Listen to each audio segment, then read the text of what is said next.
Hello dear students, today I'll be covering the unit 5, a part of unit 5 in material science and metallurgy.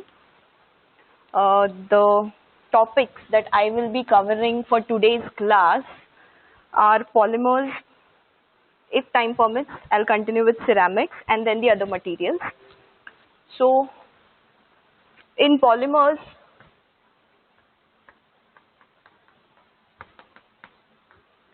we will be studying the overview of polymers. We'll be studying what are polymers, what are the types of polymers, few properties of polymers, and then the applications of polymers.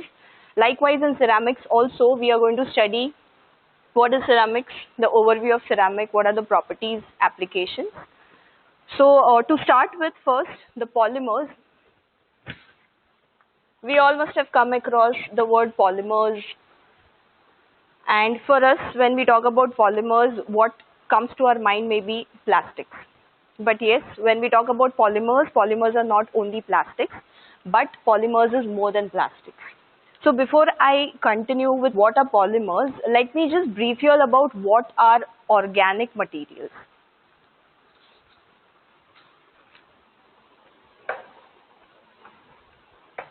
Okay. So organic materials basically are those materials which have carbon in them.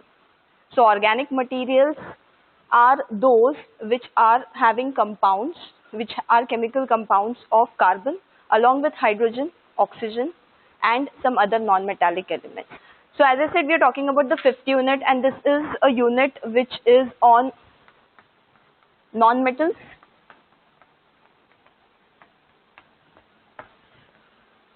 So organic materials, as I said, they are non-metals, and organic materials basically are compounds of carbon. So here when it comes to organic materials, there are again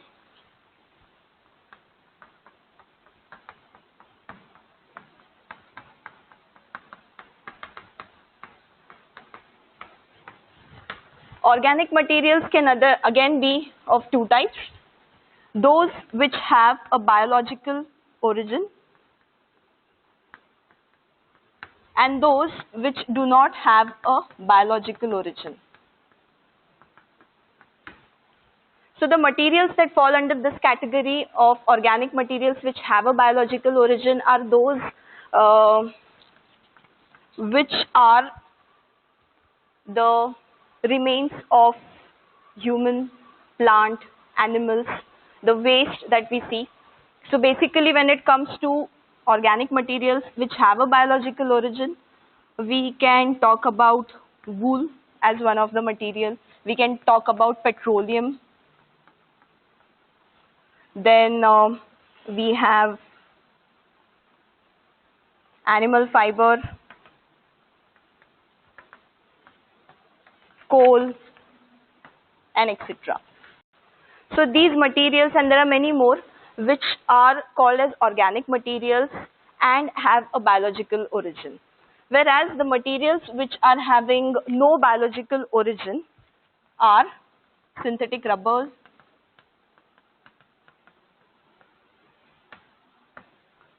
plastics, you have explosives, soap, etc. So what is common in between the biological and non-biological origin materials is both of these have a carbon content in them. So basically organic materials are those which have a carbon content in them, and that can be chemically combined with hydrogen, oxygen or some other non-metallic elements. So having known what are these organic materials, next we will be moving to polymers. Polymers are yet another organic material. So to proceed with polymers, so here it is. The organic materials are those materials which contain carbon, oxygen and hydrogen. Naturally occurring organic materials are wood, coal, natural rubber, petrol, etc.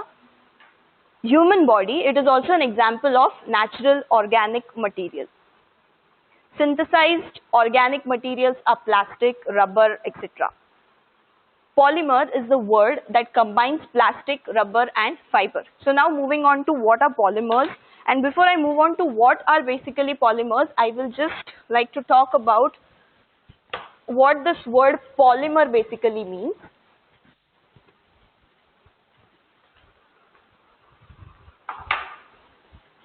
Polymer basically is a combination of two Greek words, which means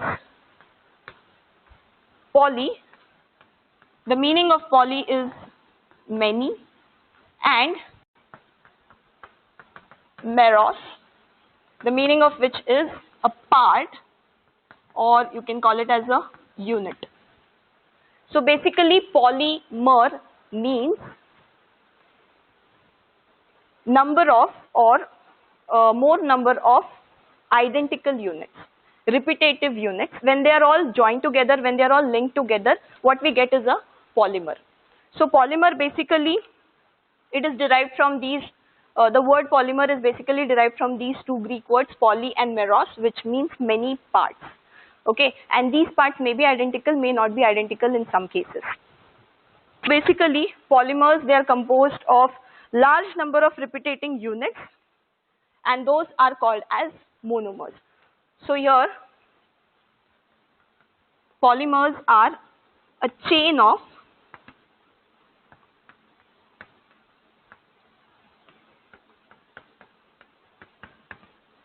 repeating units, and these repeating units are called monomers.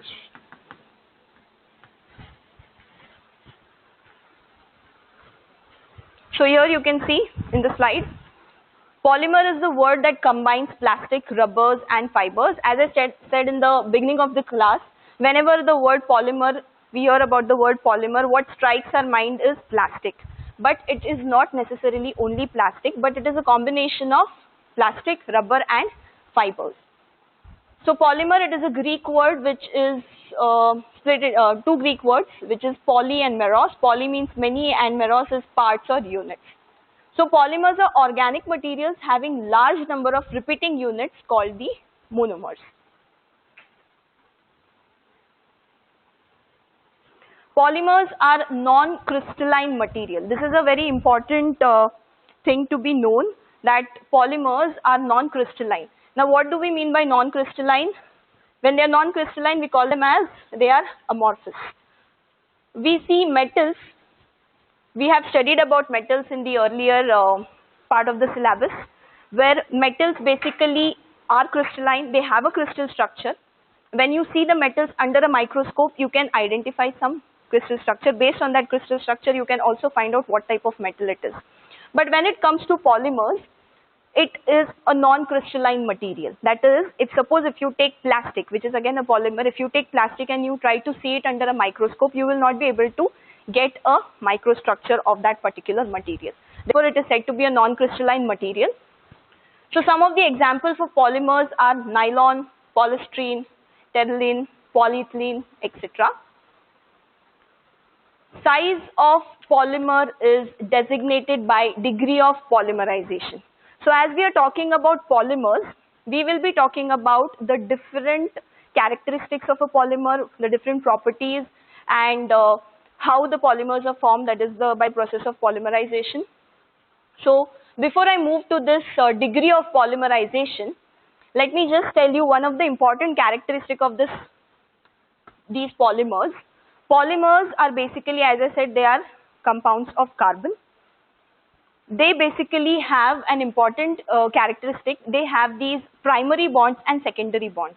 What are these primary bonds? Primary bonds in a polymer is nothing but it has a covalent bond, and secondary bonds are those bonds which are van der Waals forces, which are going to help the molecules, that is the molecules in a polymer will be held together with the help of those secondary bonds.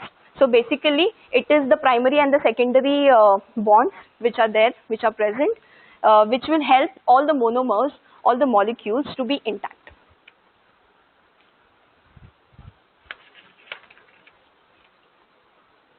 So there are some polymers which are naturally existing. So most common polymers are made from compounds of carbon, but polymers can also be made from some inorganic chemicals like silicons and silicates. So naturally occurring polymers, they include cellulose, we have resin, starch, and they are commonly found in leather, silk, wool, cotton. And there are also synthetic polymers like polythene, nylon, which I've just read. These are uh, termed under plastics, fibers, and elastomers, which have superior properties. These synthetic polymers basically have superior properties as compared to those which are naturally available. So now moving on to degree of polymerization. What is this degree of polymerization?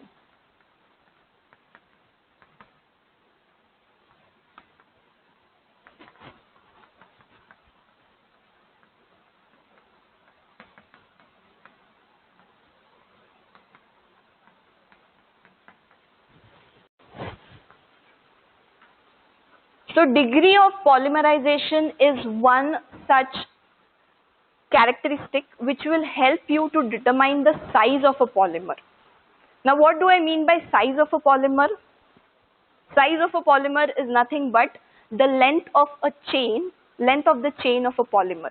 In other words, degree of polymerization basically will let you know the number of molecules that are present in order to form a chain.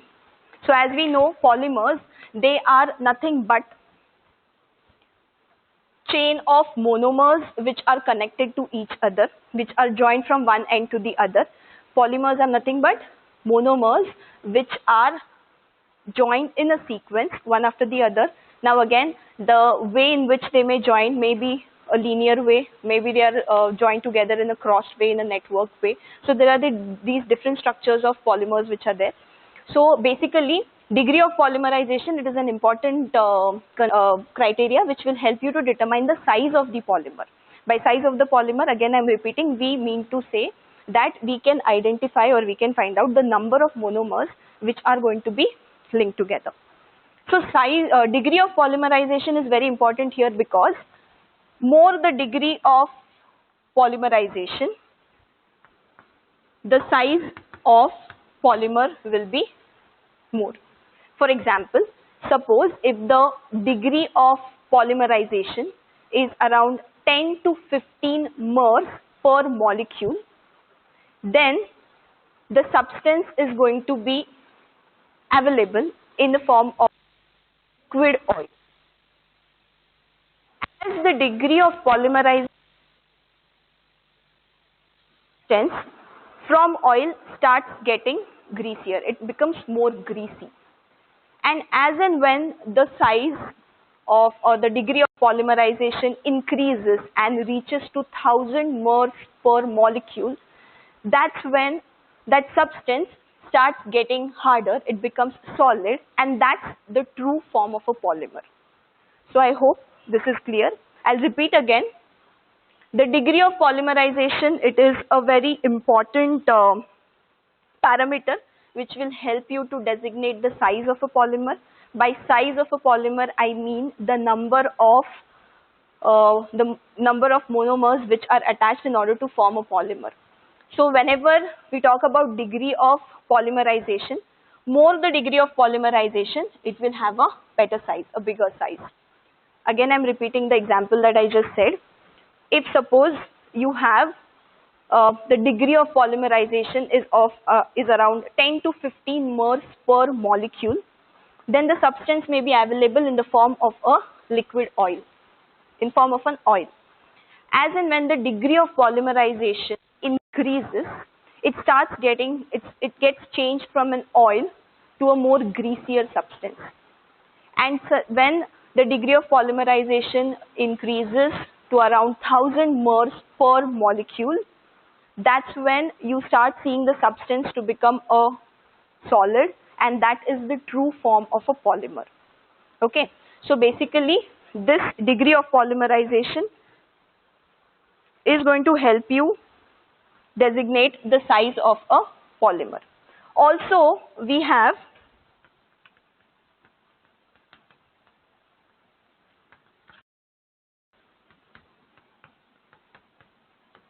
The molecular weight. Molecular weight is also another parameter which will help you to determine the size of the polymers. You find out what is the degree of polymerization multiplied by the molecular weight of that particular monomer. You can get the size of the polymer. So this basically is very important when it comes to determining what is the size of the polymer.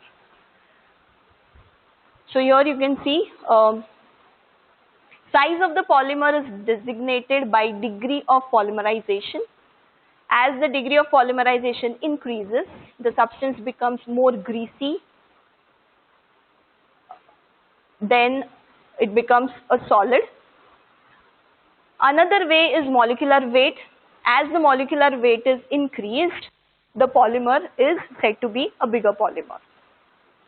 So there are these different properties associated with polymers which are very important for us. If you compare a polymer which is a non-metal to a metal, there are some of the advantages of this material, and also at sometimes you see that there are some disadvantages. What could be a disadvantage of a polymer? Polymer will not have good strength if you compare it with a metal. So here you can see polymers, they do not have high strength if you compare it with a metal. But polymers are light in weight. So this is one of the very important properties of polymer. If you compare it to metals, of course, but otherwise, with respect to the weight of this particular polymer, it gives good strength. It has good flexibility. Polymers have good flexibility, no doubt. They have some specific electrical properties. They have resistance to chemical attacks. They are quick in mass production. So when it comes to polymers, the mass production of polymers is relatively quicker. So polymers basically are strong solid articles. They are rubber-like masses, soft like shield, foams, fibers. So polymers, one of the example of polymer is a polycarbonate, which is a bullet-proof mat. If you see that bullet-proof mat, it is transparent, plus it has a very good strength.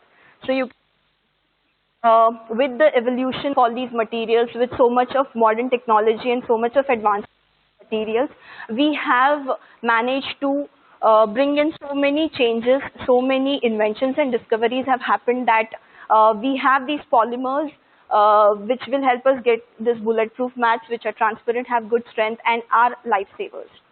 So also one of the example is a billiard ball. We all must have come across these balls, billiard balls once. We have seen those. Basically, these are usually, earlier, they were made up of elephant tusk, but now they are made up of celluloids. So there was a lot of poaching that used to happen in order to make these different products. So many elephants were killed because of that, but then there is a replacement for that naturally available elephant tusk is now replaced with this celluloid. So these are the different polymers that we come across in our and the properties of those polymers.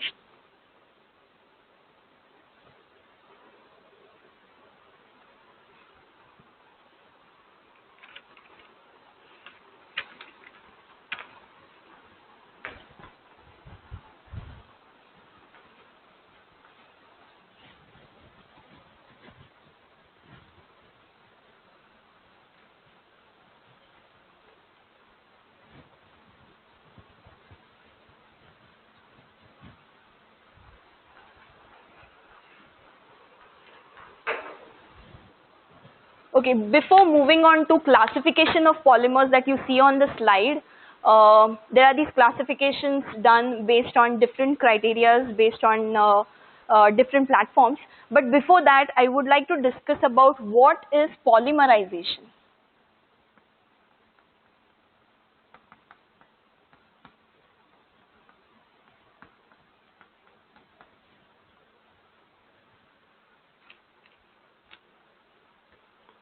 So as I said, polymers, they are basically made up of a large number of monomers. Monomers are nothing but small units. These small units are linked together end to end to form a chain, or That chain can be linear chain, it can be cross-linked, it can be networked, it can be a framework type of link that we have. So basically, polymerization is nothing but linking those monomers to form a chain. So this is a process, basically polymerization, wherein the number of monomers are going to be linked together to form a polymer. So basically, when it comes to polymerization, there are certain conditions that have to be maintained in order to go for this process. There has to be a suitable temperature obtained, suitable pressure. There has to be a catalyst that you need to use. There has to be an initiator that has to be used. Why an initiator is important? What do I mean by an initiator? When it comes to polymerization, an initiator is one which will help you to start the process. Then, why do we need a catalyst in this process? A catalyst is required in order to accelerate the process. Okay, so basically polymerization, it is a process of linking together monomers. So basically, in order to start with the polymerization process, as I said, the temperature, pressure, conditions have to be maintained, and then you need an initiator, and then you need a catalyst also. So why an initiator is required? Because I said polymers are basically compounds of carbon. When we talk about compounds of carbon, they have a covalent bond in between. So polymerization process will start by breaking that bond that is there in between. That bond that exists in between is going to be broken down so that it can be distributed into different regions. So in order to initiate this process of breaking that covalent bond, an extra energy is required. That extra energy can be given, that is an external source has to be there, and therefore an initiator is used which will help you to start with this process of breaking that bond so that it can be redistributed in order to link all other monomers to form a chain. So this is about polymerization. Again, I'll repeat, polymerization, it is a process of linking the monomers to form a chain. In polymerization, in order to start with polymerization, there has to be an initiator because the carbon content, the carbon that is there, they are going to have these double bonds in between. In order to break those bonds, we need some external energy. That external energy is going to be given by the initiator. And then a catalyst which will help you to accelerate the process. That bond which is broken is then going to be redistributed so that all other monomers can be just connected in a sequence to form a link, to form a chain of, that will be a polymer. So when it comes to polymerization, there are basically two types of polymerization. First one is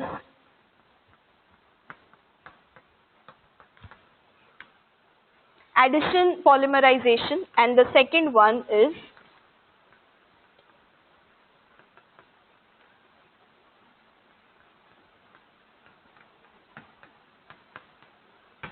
condensation polymerization. Now, what do we mean by addition polymerization?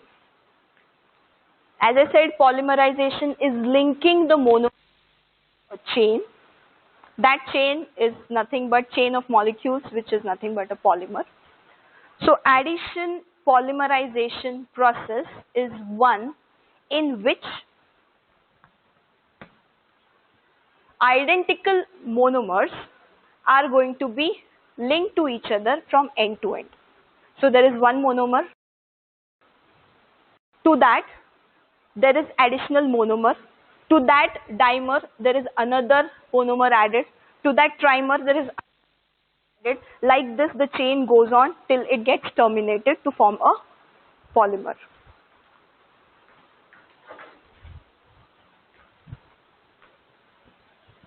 So in addition polymerization, you first have a monomer.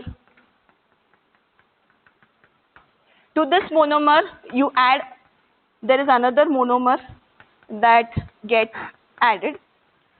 Two monomers are called as a dimer. To this dimer, another monomer is added. This is then called a trimer. Then to this another monomer is added and the cycle continues and the chain continues until it gets terminated. So this is addition polymerization. In addition polymerization, it can be represented with a diagram. This is a schematic representation of addition polymerization. Suppose if this is one monomer, this is another,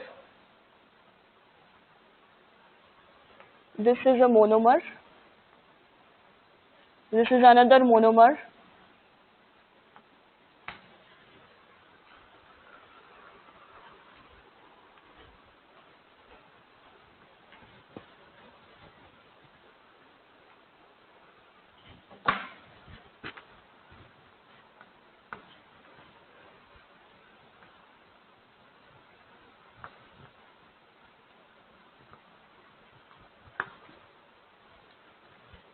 so here we have addition polymerization happening. This results in a polymer.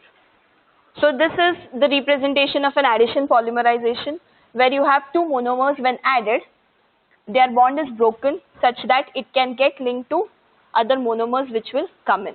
So again I am repeating, addition polymerization in which you have first a monomer, to that monomer there is another monomer added, a combination sum of two monomers is called as a dimer, to that dimer you have another monomer added, that is called as a trimer, to that trimer you have another monomer added, and so on the chain continues and until it gets terminated.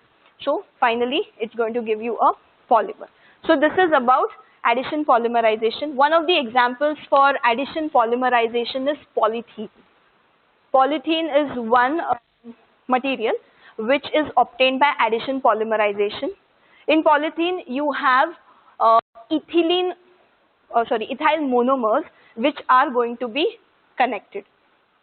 Okay, so you have monomers of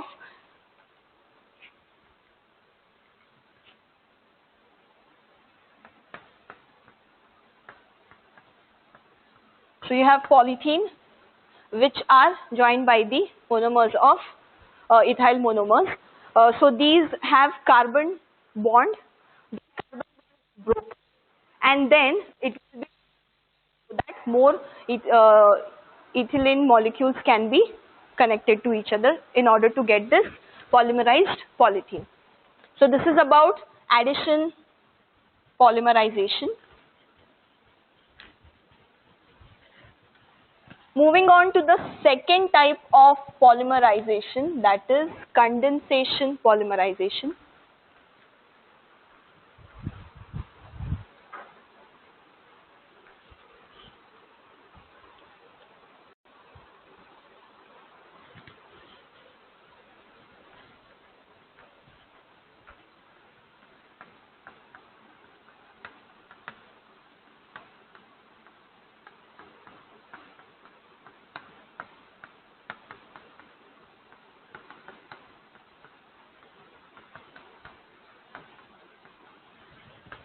Now what happens in condensation polymerization?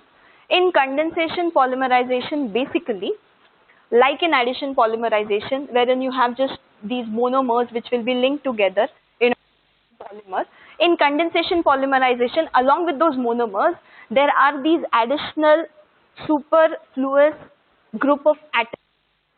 And these superfluous group of atoms which are present in them lead to a product in condensation polymerization process. Whereas in addition polymerization process, there is no cogeneration of any other byproduct. Whereas in condensation polymerization, because of this superfluous group of atoms, there is going to be an cogeneration of some other product. Okay, so here you can see just another schematic representation of condensation polymerization.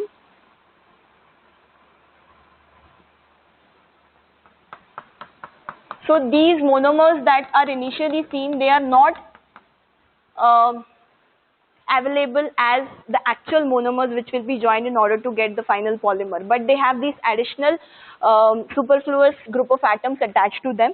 So in condensation polymerization, the first thing is to split these extra atoms which are, and then only the polymers are going to be, the monomers are going to be joined, along with giving a byproduct of these extra added atoms. So here, this is a monomer. These are monomers. And this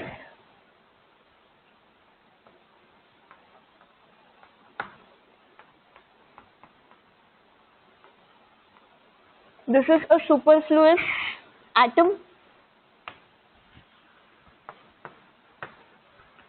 This will then result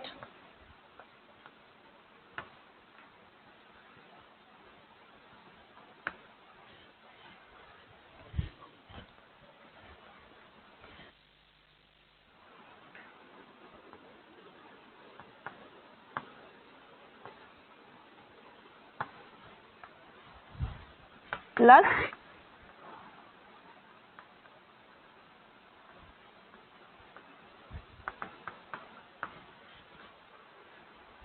so here this is polymer, and this is a byproduct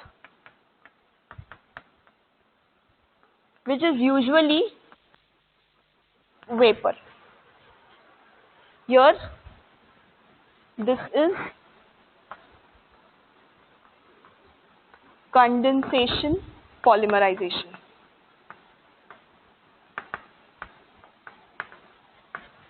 So in condensation polymerization, there is this added superfluous group of atoms which is going to result in cogeneration of a byproduct. Example, condensation polymerization is bakelite. Bakelite, which we also call as phenol formaldehyde. The monomers of phenol and formaldehyde, when they are polymerized, use water as a byproduct.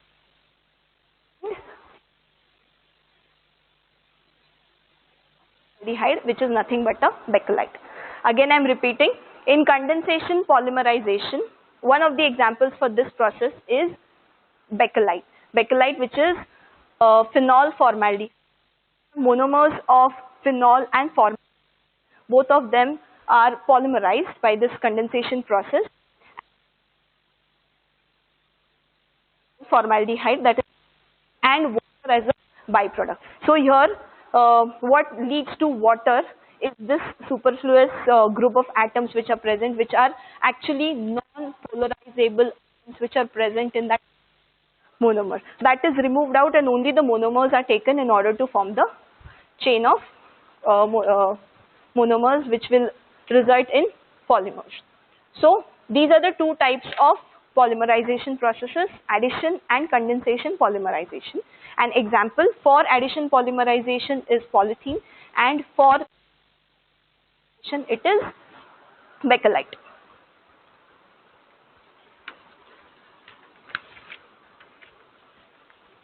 So coming to the structure of a polymer, that is what we see on the slide, classification of polymers.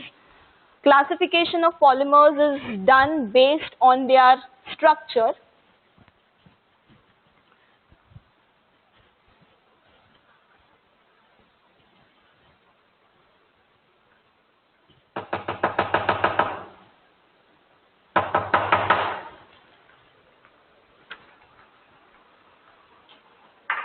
So based on structure, we have different types of polymers. We have linear polymer. What is a linear polymer?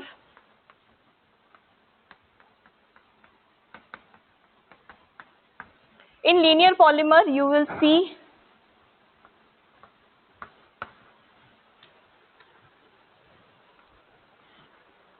here long chains are held by van der Waals forces. They melt by heating. An example for this is ethylene.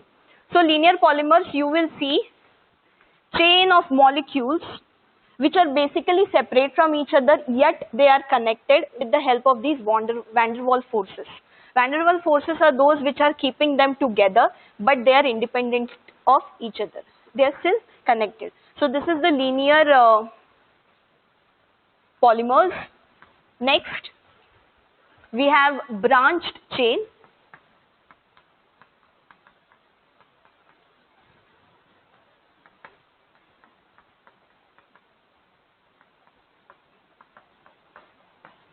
Branched chain is something like this.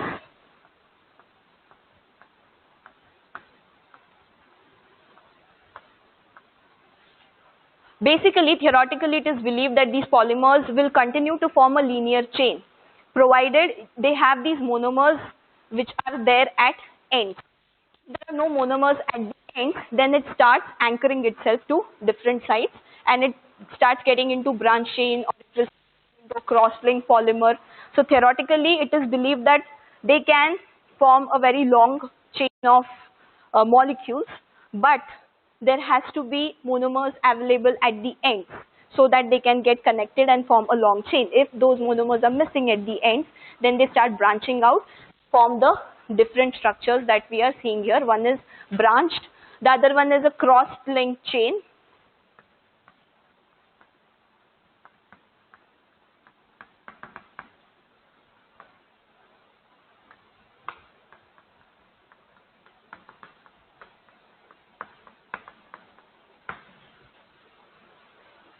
Cross-linked chain is something like this.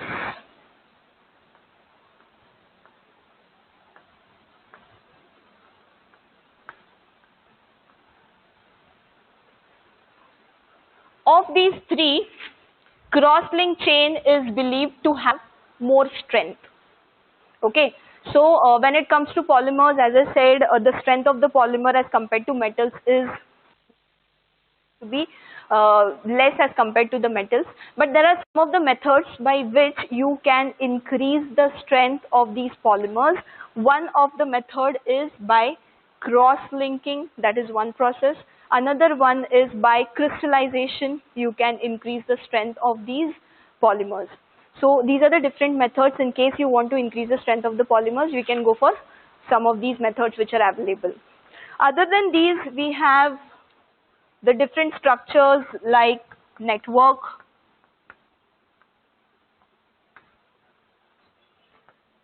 Network is something like this. And we also have framework.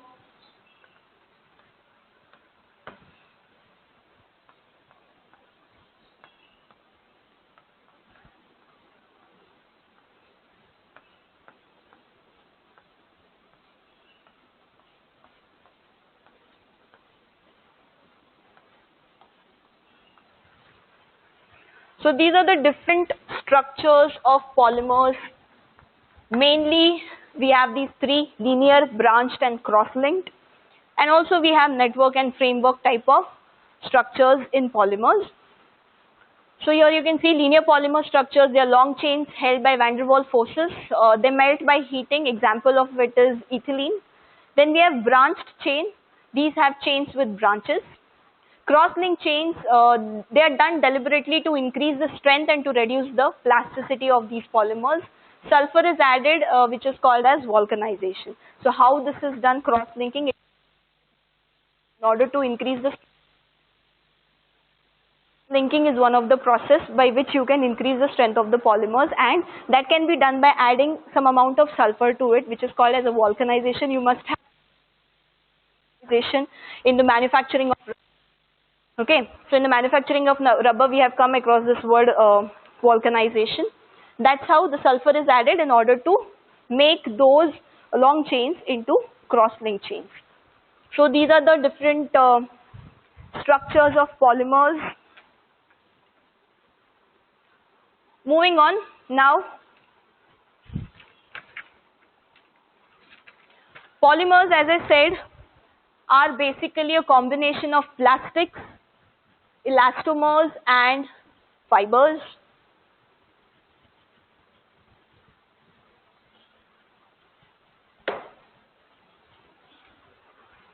So now we will discuss an overview of plastics, elastomers and fibers. So first I'll start with plastics. So we all have come across plastics. We have studied about plastics. We have used plastics in our day-to-day life in industry, since we have seen the use of plastics as an engineering material as well. So here another way of classification of this, as I said, polymers. They are a combination of plastics, elastomers and fibers.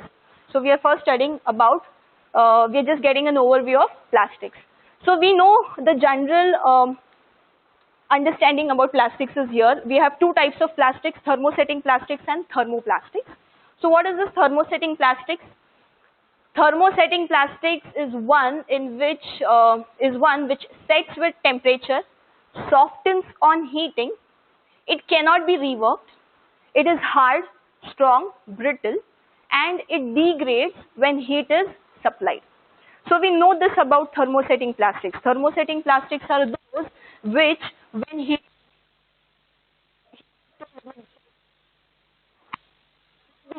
you cannot rework. Once it is softened, you cannot rework it.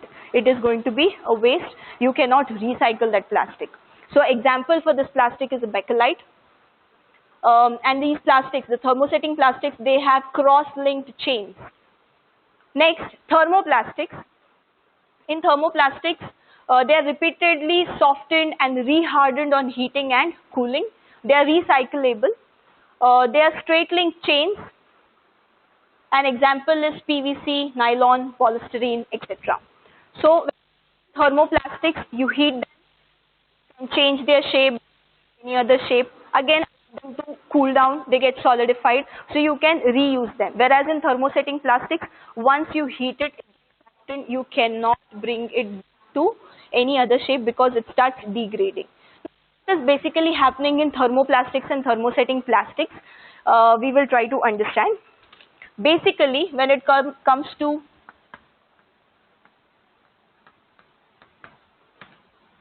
thermosetting and thermoplastics, in these thermosetting plastics, there is a 3D network of primary bonds. Okay, these basically will have the primary bonds, and this has primary and secondary bonds.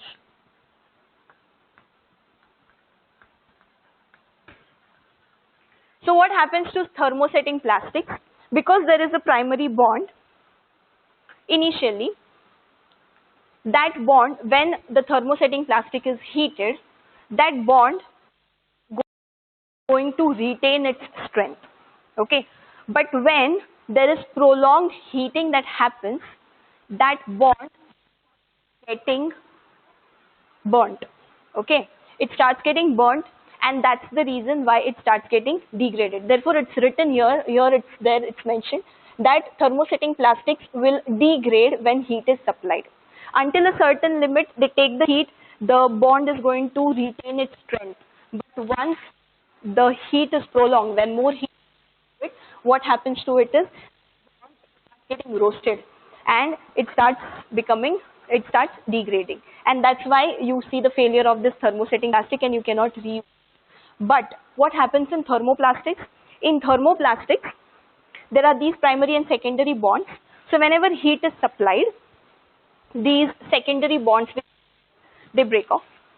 Okay, they break off, and when more heat is supplied, there is more plasticity that is seen.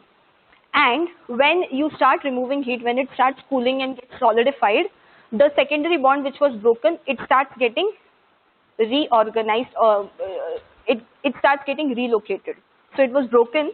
Once the heat is removed, it starts getting relocated, and that's the reason why you can again reuse these thermoplastics.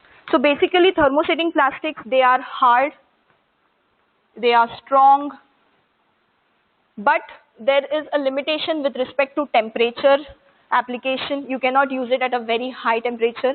Whereas when it comes to this, they are comparatively not very strong. The strength is not very good. They are not very hard as compared to thermosetting plastics. And also the use of temperature. The temperature range is a little better than that of thermosetting plastics. So this is about plastics, where we have two types, thermosetting and thermoplastics. Moving on to rubbers, which we call them as elastomers basically. Rubber is one of the most widely used or available elastomer that is seen. So you have, what are elastomers? Elastomers basically have the property of elasticity. They can be stretched 5 to 10 times of their original dimensions, and you leave that force, it is going to come back to its original dimensions. So this is a very important characteristic of elastomers, that is, it has the characteristic of getting stretched, it has this elasticity in it. Okay, so one of the most commonly used or available elastomer is natural rubber. So here it is highly elastic, 5 to 10 times the length elastomer. It is non-crystalline. So rubber, we have seen rubbers are made from raw material, which is latex, which is a viscous white liquid. To this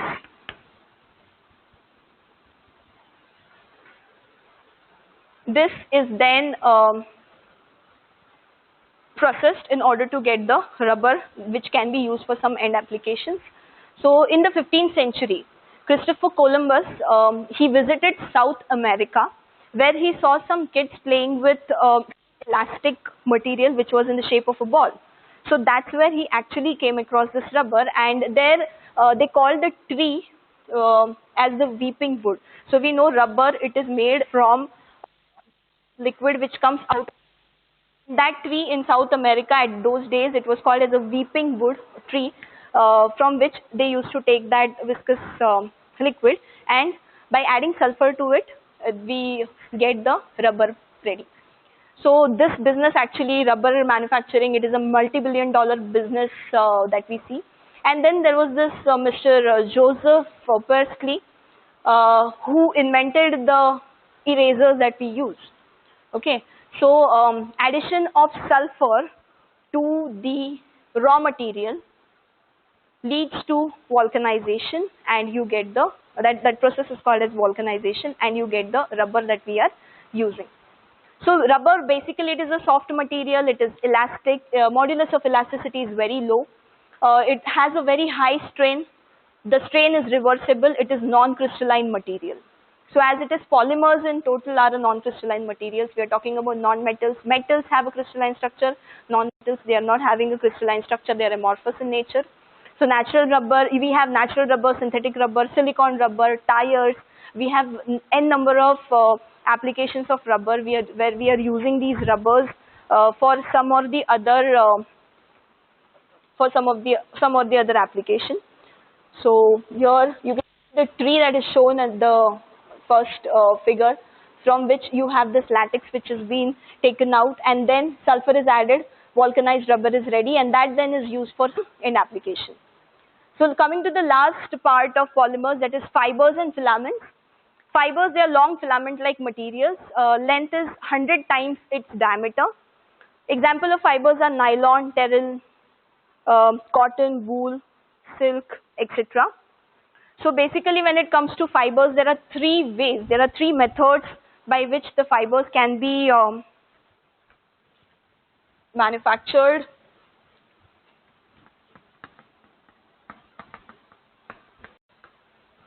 There is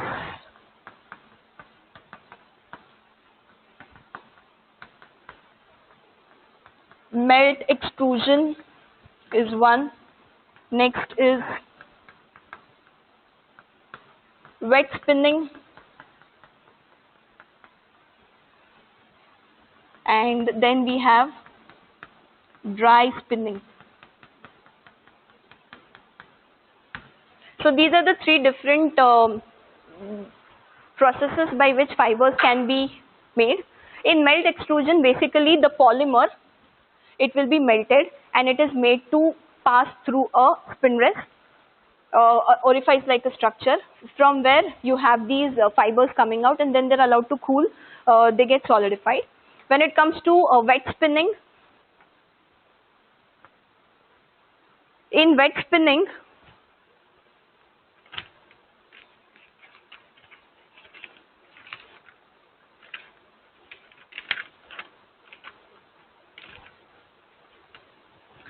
there is alkaline viscous solution. It is coagulated by forcing it through a spinneret into an acid bath, where coagulation of fiber takes place, producing a solid filament. And in dry spinning, you have a solvent. The polymer is added to that solvent, and then that particular mixture is then pulled out through an orifice to get the fibers, and then that particular fiber is allowed to cool down, resulting in evaporation of that solvent, resulting in fibers. So these are the different methods by which the fibers can be processed. So this is about polymers, wherein we have seen what are plastics, what are elastomers, and what are fibers. Now just briefing you all about behavior, that is the properties of polymers. They have low strength compared to metals, poor dimensional stability. As compared to metals, yes, the polymers are having very poor dimensional stability. They are bad conductor of heat and electricity, no high temperature applications for polymers. They are light in weight, of course, that is one of the advantage, but as compared to the strength that is required, again, it will not be considered. Less brittle, transparent, smooth. Yes, of course, the surface of these polymers is smooth. The manufacturing process, mass production of all these polymers is quite an easy process.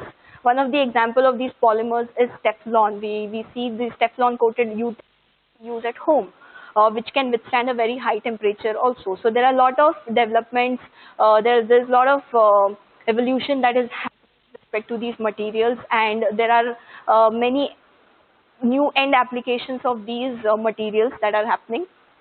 So degree of polymerization increases, strength and density increases. The polymers basically are not a good conductor of electricity, but then if there's some content of water given, then they turn out to be a good conductor of, they become good conductors.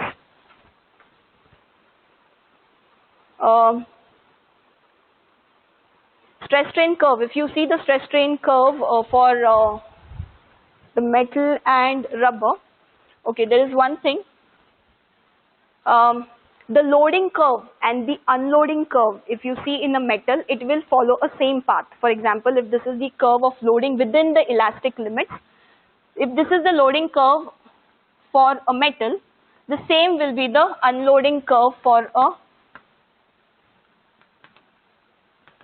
metal under the elastic limits. But with respect to rubber, the loading and the curves are not the same, rather they are coinciding, is what I meant to say. If this is the loading curve of a metal, the unloading curve is also coinciding on the same loading curve. But with respect to rubber, this is not the case. This is stress strain. If this is the loading curve, this is the unloading curve. So this part, it results in hysteresis. So the effect of hysteresis is seen here, and as a result of this, what happens is, whenever a load is acted on a rubber, it starts getting warmer. Okay, that is because of this result of hysteresis. It is basically converting its strain into heat energy. It's giving out that heat energy, and when you remove the load from it, it again starts getting cool, and it comes back to its original dimensions. So that is what is seen in rubbers.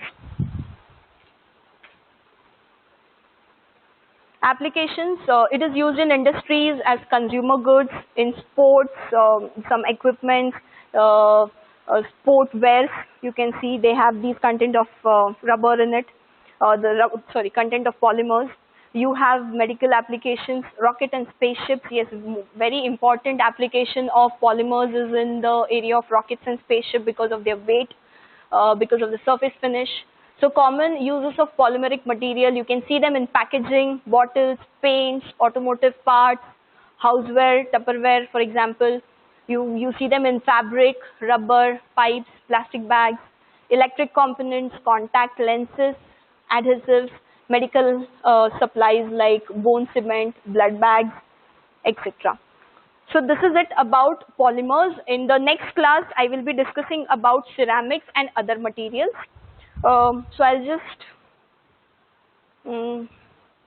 just summarize whatever has been discussed. We discussed what are organic materials, then followed by what are polymers, what is polymerization, degree of polymerization, and then two types of polymerization, addition and condensation.